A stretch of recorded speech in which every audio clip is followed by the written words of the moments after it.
what's up mga idol? Welcome ulit sa panibagong video, and for today's video, Samsung Galaxy A37 top features. Ano ba mga top features na pwede natin makonsider dito sa smartphone na to? Lalo-lalo na po, trending siya ngayon. Tara, pag-usapan natin. So for today's video mga idol, pag-uusapan natin itong Samsung Galaxy A37. Isa sa napakasulit din na smartphone na nilabas si Samsung ngayong 2026. Pero syempre, nung release date nito, medyo hindi siya sulit kasi medyo sobrang taas ang presyo niya. Is overpriced, to be honest, nung March 2026. Ang presyo kasi nito, ang SRP niya, at ito yung possible na pwede nyo makuha sa mall, ang presyo niya is around 26,000 pesos for the 8GB 128 and 28,000 pesos for the 8GB 256. Pero ito maganda balita. Ngayong sale sa online, mura nyo na lang makukuha itong Samsung Galaxy A37. Pwede nyo na ito makuha at possible below price na 12 to 13,000 pesos. So again, dito lang kayo bibili sa ating link. So pag tinap mo yung video, merong product link dito, view products.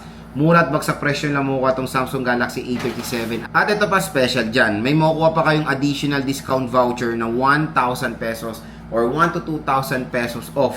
Additional to na discount dito sa A37. So pwede nyo pa ito makuha ng mas mababa sa sinabi kong presyo pag galing kayo dito sa ating link, dahil meron pong exclusive discount voucher na makukuha nyo upon checkout po yan. So grab yours now hanggang may stock pa ulit to. Ang bilis po nawawalan ng stock nito.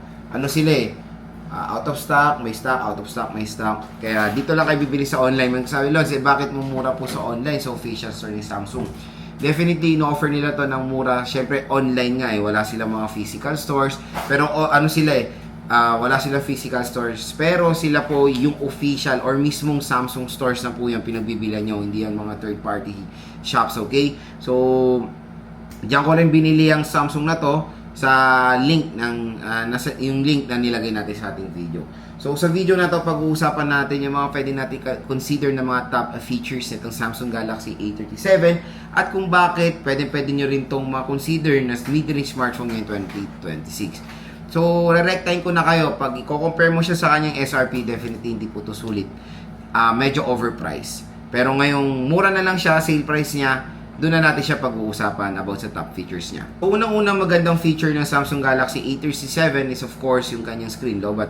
Yung kanyang screen. So meron po itong Super AMOLED display, 6.7 inches, small bezel din naman siya at naka-punch hole. So kung naghanap kayo ng isang smartphone na makakapag-provide sa inyo ng outstanding display, ito na rin ang maganda dyan for a price na 12,000 pesos. When it comes sa pagiging sulit ng display, pinakamaganda rin na ma-offer ang Samsung kasi Super AMOLED siya. Mas better siya sa mga ibang devices na naka-AMOLED lang. So, Super AMOLED, mas better yan sa AMOLED display. At meron po yan dito sa Samsung Galaxy A37. And, when it comes sa resolution, okay naman yan. Normal na yan. Full HD Plus 1080p. Okay na sa akin ng 1080p as long as ginanda nila yung display quality nito na Super AMOLED. Ito na naman tayo sa green line. Ayaw ko yung Samsung, may green line issue yan. Again, yung green line issue na yan, isolated case yan. Depende po yan sa paggamit. Ako, ilang taon na akong Samsung user, never pa ako nagka-green line. So, usually kasi, based on my observation sa green line, nagkaroon ako ng isang Samsung na tamado na yung display niya, wala namang green line. Binigay ko sa pamangkin ko, isang linggo lang nagka-green line na. Nanganak pa nga yung green line niya. Tinanong ko siya bakit nagka-green line. Ang sinabi niya, nahulog niya yung smartphone. Nahulog niya, walang nag-reflect, walang nakita. Parang ilang araw, lumabas yung green line. So, there's a possibility kasi pag nagaganyang green line, naipit nyo yan or nabagsak. So, again, yung pagkakaroon ng mga AMOLED display panels, nagdedepende rin yan mga idol sa paggamit ng consumer. Ako kasi, yun nga, sabi ko, ang tagal ko ng Samsung user, never pa ako nagka-green line. Meron ako S26 meron ako S25 Ultra, Fold 5, Fold 6, Fold 4, lahat po yan, nagamit ko na. At never ako nagka-green line.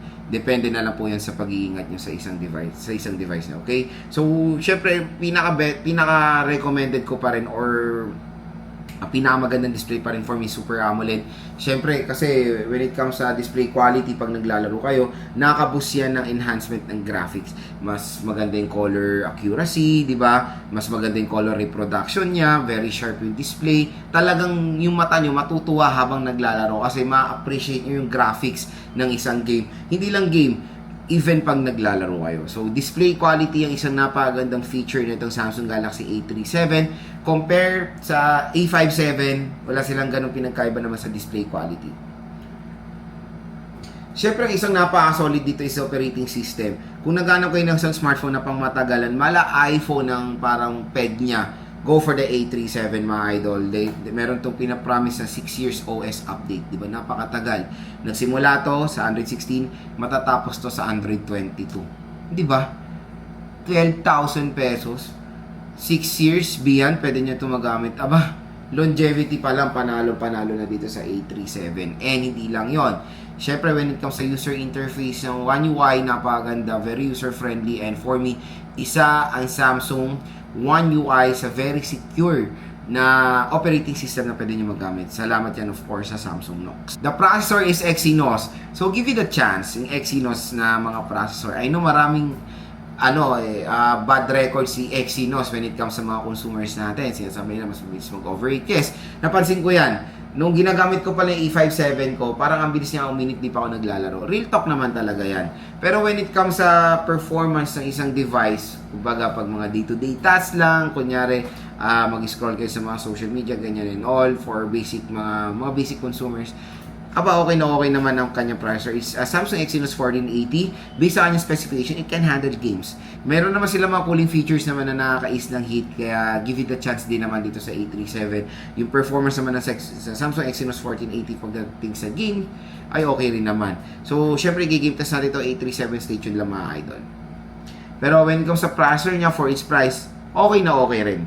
Pero kung sa SRP nyo, definitely not. So, camera na naman tayo mag-uusap dahil ang camera nito is merong tatlong legit na lente. So, meron itong triple rear camera system, 50 megapixel main, ultra-wide camera na 8 megapixel and 5 megapixel macro lens. So, ito po ang isang smartphone na merong legit na tinatawag na triple camera. Meron siya mga ibang kapresyo na sinasabi dual, triple, pero yung pangatlo auxiliary lens, depth sensor, di ba? OMG. So, tanggalin nyo na yung mga ganyang marketing getup at lagyan nyo na talaga ng legit na lente yung mga devices nyo. So, sa Samsung, meron po yan. Meron siyang complete na ma-offer na triple rear camera system. Sabihin na naman iba, hindi naman complete dahil walang telephoto. Again, depende naman yan eh. When it comes sa sinasabi kong price point niya, yes, kung merong device na merong telephoto, yun, mas malaki ang advantage sa Samsung A37. Pero comparing sa ibang brand sa mga ibang brand ang sinasabi ko, mas advantage dyan or mas complete ang ma-offer na lente ng A37 compare sa mga ibang na mga brands, ha? Good thing dito, support niya ang 4K video recording sa rear at 4K video recording sa front-facing camera. Malinaw ang ma-offer ng mga photo quality ng Samsung Galaxy A37.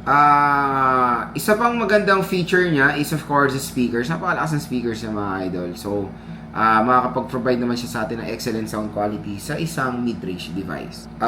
Fast charging, ang maganda rin dito is 45 watt fast charging battery. I know iba OLEDs dito sa 5,000 mAh, ayaw na nilang 5K, gets ko kayo. Baba na talaga yun today's time. Pero kung ano talaga sa tradition ng Samsung 5,000 talaga pinakamataas silang ma-offer, wala tayong magagawa. Even the Samsung Galaxy S25 Ultra and S26 Ultra, nasa 5,000 mAh lang naman yung mga yan. So, meron naman dito yan. And when using the smartphone naman, matagal siya malobat in fairness. Salamat yan of course din sa software optimization nito. Ang maganda kasi sa isang device na even though meron siyang maliit na battery capacity compare sa mga ibang Androids, kung maganda naman ang software optimization ng isang smartphone, matagal po siya malobat. Take for example ang mga iPhones. Ang liliit ng battery capacity niya pero solid yung mga battery performance yan. Legit yan. Meron nga akong iPhone 16e, 4,000 mAh lang battery capacity nun, pero mas matagal siya malobat sa mga ibang Android devices ko. So, ganun ka-solid pag nag-work as one ang software optimization at yung battery capacity mo. Okay? So, dito naman sa Samsung, in fairness, meron siyang ganyang feature. Kumbaga, yung 5,000 mAh battery capacity niya, tatagal din naman. Depende na lang, of course, sa inyong paggamit talaga. Siyempre, ang isang pinaka-big feature nito na wala sa mga ibang mga devices na kapresyo niya, it is protected ng IP68 water and dust resistant. So, itong smartphone na to ay yung legit na smartphone na pwede natin masubmerge sa water within 30 minutes of fresh water.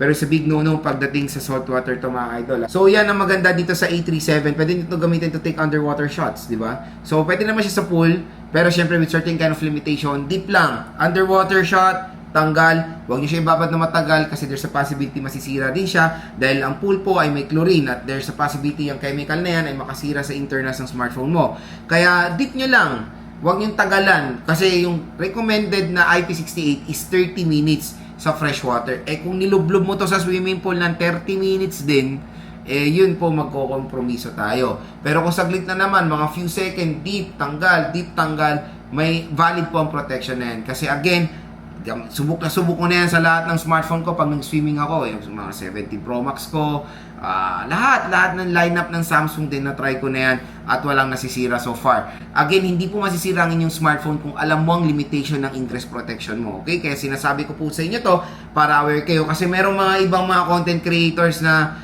parang nagmi-mislead sa mga ingress protection na nilulublob nila sa tubig kahit na IP65, IP66, IP64. Basta sinabi kasing water resistant, nakita nila sa commercial na may tubig, nilulublob nila. Hindi po valid yung mga ganong protection. Ang pwede lang po mga smartphone na pwede ma-submerge again, yung mga ganito na merong ingress protection na mataas like 67, 68, and 69. So yun mga idol, ang ating top features dito sa Samsung Galaxy A37. Definitely isa sa napakaganda rin na smartphone na pwede ma-offer ngayong mid-year 2026. Kaya kung interested kayo dito, wag na kayo magdalawang isip pa. Bumili na kayo nito hanggang sale. Hanggang napakamura pa. Kung walang stock ng A57, ito na rin ang second option nyo. Ubusin nyo na stock nito dahil napaka-slick din nitong Samsung Galaxy A37.